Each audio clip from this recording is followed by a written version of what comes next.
My parents funded my brother's wedding before he even proposed. Then they went on a cruise on my birthday without even calling me. My brother Kevin received a promotion last spring, a major one. It was announced company-wide, with champagne flowing in the office. He joined senior management and got a corner office. The whole package. My parents were thrilled. They took Kevin and his girlfriend on a week-long luxury cruise around the Mediterranean. It was a complete package, everything rated 5 stars. Every day they shared photos of balcony meals, matching robes, and sunset toasts with captions like, "So proud of our boy."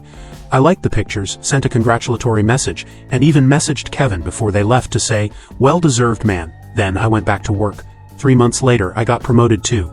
It wasn't as flashy as Kevin's, but it was still impressive. I was made the head of my company's analytics department. It was my first time leading a team, and my name appeared in the internal newsletter for the first time. I told my parents about it during dinner. They smiled and said, "That's great." My father nodded and added, "Well done." My mother asked about the dress code for my new role. Then the conversation shifted back to Kevin. His girlfriend had just opened a boutique and they had adopted a dog. I didn't expect a vacation like Kevin's, but I thought there might be some gesture, a card, a toast, something. Instead, they went to their lake cottage that weekend, just the two of them. No invitation, no message. Just a selfie from the dock with the caption, "Finally, some quiet." At first, I told myself it didn't matter. Not everything needs celebration. Not everything needs fanfare. But 2 weeks later, I learned from my aunt that they had offered to pay for Kevin's wedding venue, even though he wasn't engaged yet. When I asked my mother about it, she brushed it off. "We just want to make sure they're set up when the time comes." Set up. As if they were building a future for him that they didn't think I needed or deserved. I thought about talking to them but didn't want to seem jealous or petty, like I was keeping score. So I let it go, until my birthday arrived. It was a Tuesday. I wasn't expecting anything big, maybe just dinner or a cake. But when I called to see if they were free, my father said they were leaving town for a quick getaway. I asked where they were going. "Same cruise line we took with Kevin," he said. "They gave us a discount for returning customers." I didn't say anything. He broke the silence with a chuckle. "We'll take you next time." But we both knew there wouldn't be a next time for me. That night I sat alone in my apartment eating takeout while scrolling through their latest cruise photos. Kevin commented on one saying, "Looks familiar." It got dozens of likes. No one mentioned me. No one ever did. And that's when something inside me shifted, not into anger, not yet, but into awareness. This wasn't about the trip. It was about my place in the family, about how they saw me, not as the second son but as someone who needed nothing, someone they could ignore because I never made a fuss. They thought they knew me, but things were about to change. 2 weeks after their second cruise we had a family dinner. It wasn't formal, just a Sunday barbecue at my parents' house. Something we'd done countless times before. Kevin and his girlfriend were there, along with 2 aunts and uncle and our cousin Sam. I almost didn't go, but part of me wanted to see if they'd say anything, if the vacation photos posted on my birthday would include even a hint of an apology or acknowledgement, anything. Instead, I got a nod from my father and a half hug from my mother. No happy birthday. No how's the new role, no let's catch up. Kevin was the center of attention again. His company had invited him to speak at a regional leadership event. My parents beamed as he talked about the invitation, the guest list, and the keynote speakers. Everyone applauded. Someone asked if he was nervous. His girlfriend said, "He was born for this." I sipped my beer and watched. No one asked about my promotion, not once. When the food arrived, I helped carry drinks from the kitchen. No one noticed. I refilled glasses. I picked up a dropped plate. Still invisible. At one point my mother asked me to take a group photo. I held up the phone, framed them all. Everyone smiling, arms around each other. Kevin was in the center. I wasn't in the frame. She hadn't asked me to be in the picture. I handed back the phone and stepped inside, pretending to check a message. But I didn't come back out right away. I stood in the hallway out of sight, listening. They were talking about Christmas plans. Kevin and his girlfriend were going overseas. My mother said it was their gift to themselves. My father offered to help with the flights. No hesitation, no one asked if I'd be around. No one wondered what I was doing. It was as if I were a guest in my own family home. Useful when needed, otherwise invisible. That's when I decided. I wasn't going to argue about the past. I wasn't going to question why they treated me like a supporting character in my own family. But I was going to start responding differently. So when Christmas came, I didn't send gifts. I didn't show up. I didn't explain. I let the silence speak. My mother called 3 days later. "We miss you." I told her I was busy with work. "You could have said something," she said. "I thought about it," I replied. "But then I remembered you didn't say anything when you boarded a cruise on my birthday." She fell silent, then said almost defensively, "It wasn't meant to hurt you. We didn't think you'd care that much." That statement hit deep. Not because it was cruel, but because it was honest. They didn't think I'd care because I'd trained them not to expect it. I ended the call politely, not angry, just done. I skipped the next family event saying I had plans. After that, I stopped responding altogether. The invitations slowed down. They still saw Kevin every week, brunch photos, stories about young professionals. Me, I became a ghost in my own family. And for the first time I stopped trying to haunt it. I stopped measuring my achievements by who noticed them. When you stop waiting for recognition from people who've made it clear they're not looking your way, something shifts silently inside you. I focused on my work, not to bury my feelings, but genuinely. I started pitching bolder ideas, taking risks. I led a team that grew in size within a year. Eventually, I was overseeing 3 departments, not just numbers, but strategy and direction. My name started appearing in industry newsletters. I spoke on panels, mentored juniors. I wasn't seeking approval anymore. I was doing what I knew I could do, and I was doing it well. That year I bought a condo, not huge, but in a city I loved.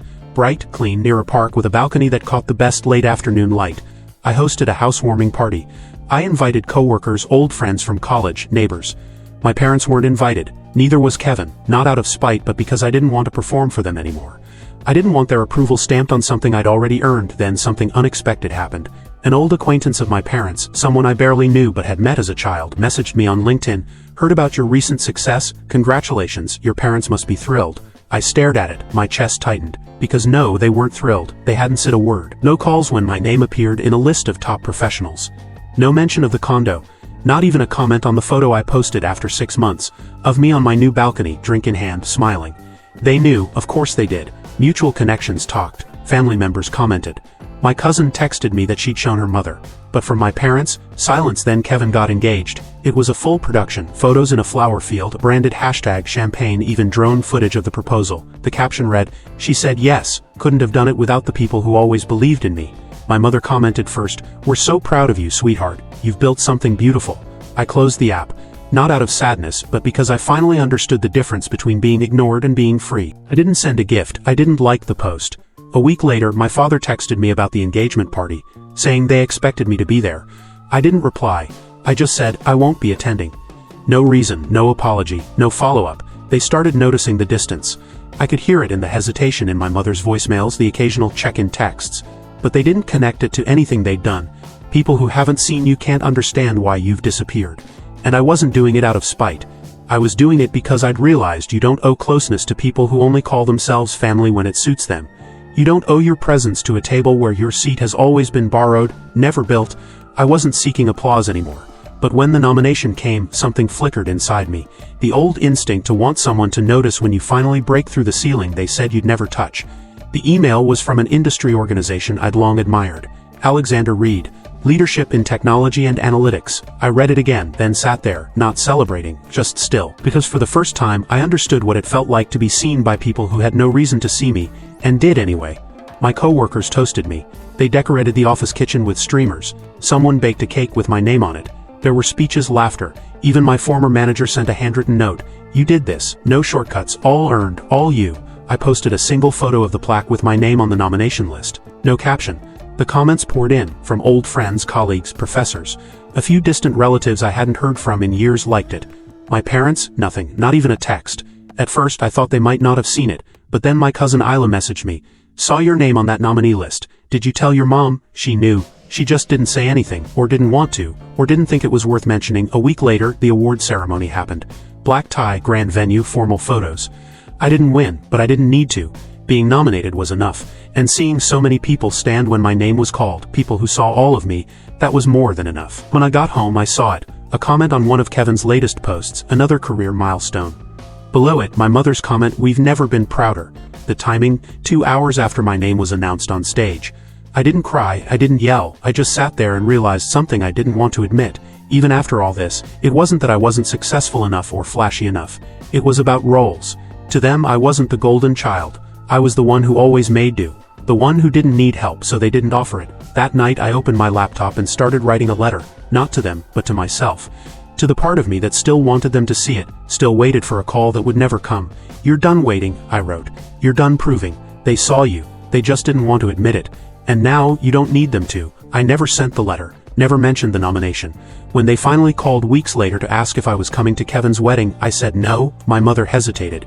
"He'd really like you to be there." "He never asked," I said. "He assumed you'd come. That's the problem," I replied. She was quiet again, then said defensively, "You don't have to make this so dramatic." "I'm not," I said. "I'm just being honest." She didn't argue, didn't apologize. The call ended with a flat, "Take care." And that was it. No follow-up, no explanation. Just the space I'd learned to live in, this time on my terms. I didn't go to the wedding, didn't send a gift, didn't offer regrets. I muted the family group chat when someone posted a photo of Kevin and his wife walking down the aisle under a canopy of sparklers. 2 days later, I got a message from my cousin Sam. We hadn't talked in almost a year, not because of any falling out, just distance, the kind that happens when you live different lives for too long. Hey, he said. Not to be weird, but are you okay? Yeah, I replied.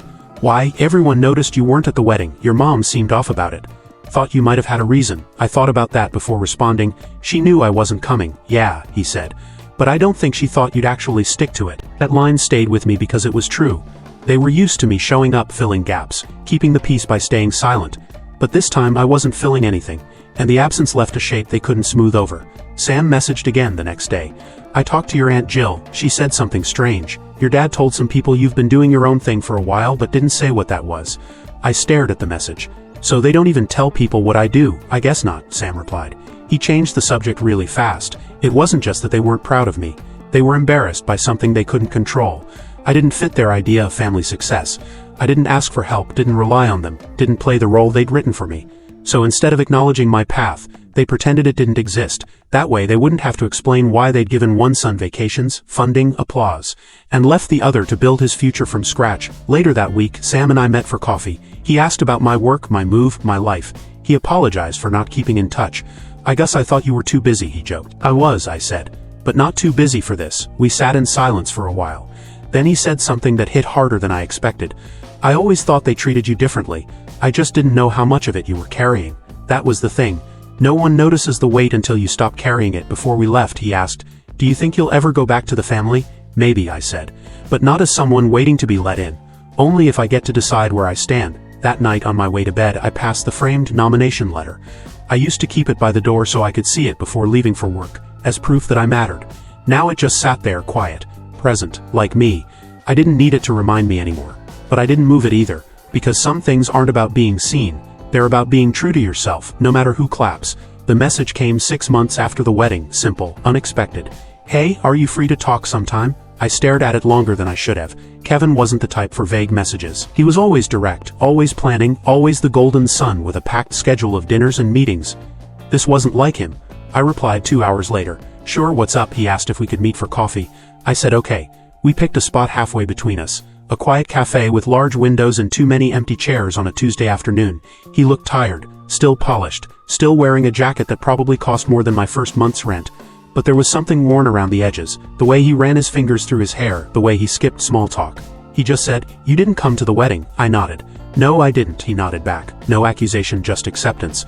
I wasn't surprised, he said after a moment. But I guess I hoped you would. I know, I replied. But you never asked me to come, not directly. Did I need to? He asked. That's kind of the point, I said. He looked down at his coffee. I think I didn't ask because I knew the answer. And why do you think the answer was no? I asked. He sighed. Because we left you behind and we acted like you were the one who walked away. That silenced me, not because it was dramatic but because it was true. And it was the first time someone in my family had said it out loud. You know what really hurts? I asked. It wasn't the cruises or the money or even being ignored. What then? He asked. It was the silence. It was seeing you all celebrate each other over and over while I stood on the sidelines, like it was normal. Like I was the quiet one, when really, I just got tired of having to exist in a place where there wasn't a chair for me. He didn't argue, didn't defend our parents, just listened. They didn't mean to make it that way, he finally said. I know, I replied. But they still did. We talked for over an hour, about our childhood, the small ways they favored him, the assumptions they made that I was fine on my own. Then he said, I think I liked being the favorite because I didn't know what it was costing you. And I didn't know what being forgotten was doing to me. Until I stopped pretending it didn't hurt, I corrected. Before we left, he asked if I'd ever consider coming back, not for them, but just to show up, to be seen. Maybe, I said, but it would have to be different. I'd like it to be, he said. That mattered more than he realized. Because he wasn't offering a way back to the old setup. He was opening a door I didn't have to crawl through. That night, I got a message from him. Thanks for today. I hope it's not the last time. I replied, that's up to all of us. And for the first time, I thought we might try, not to fix everything but because we were finally telling the truth. Spring came quietly. No announcements, no formal invites, just a group message from Kevin. Thinking of doing a casual dinner at ours next weekend. Open to anyone who wants to come. No pressure. I almost ignored it, not out of resentment but because I wasn't sure what showing up meant anymore. Would it be awkward, performative, like walking back into a house that had forgotten I existed, but something about the message felt different. No assumptions, no schedule, no guilt trips, just an opening. So I went. Kevin's apartment wasn't what I expected. Not grand or showy, just a nice living room with soft music and a long dining table that looked like it had seen real conversations. I walked in, and for the first time in years no one made a fuss about my arrival. No "look who's here," no fanfare. Kevin just said, "Hey, glad you made it." And my cousin Layla smiled and pulled out a chair. "This one's for you." It wasn't a throne, not carved in gold, just a regular wooden chair. But it was there on purpose, and that meant more than anyone in the room could have known. We talked about work briefly. I mentioned a new hire and a leadership shift. Kevin asked smart questions. No sideways digs, no fake surprise at my answers.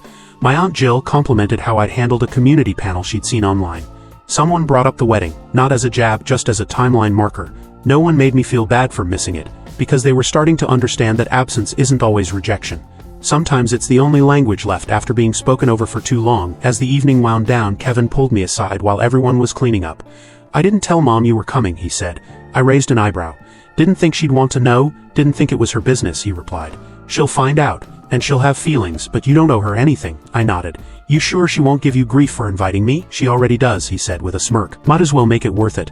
That was the first time I laughed about it. Genuinely, not bitterly. Just relief, because for the first time we weren't pretending. Kevin walked me out that night. No heavy words, no dramatic handshakes. Just, "Next time you're bringing dessert." I replied, "Only if I get to pick the playlist." Driving home, I didn't feel like I'd won some invisible war. I just felt anchored, like I'd finally stopped orbiting a family system that never made room for me and instead watched it gently shift to meet me halfway. Not because I asked, but because I stopped performing for it. Some things hadn't changed. My parents still hadn't called, still posted about Kevin, still pretended the distance was accidental. But I didn't need their recognition anymore.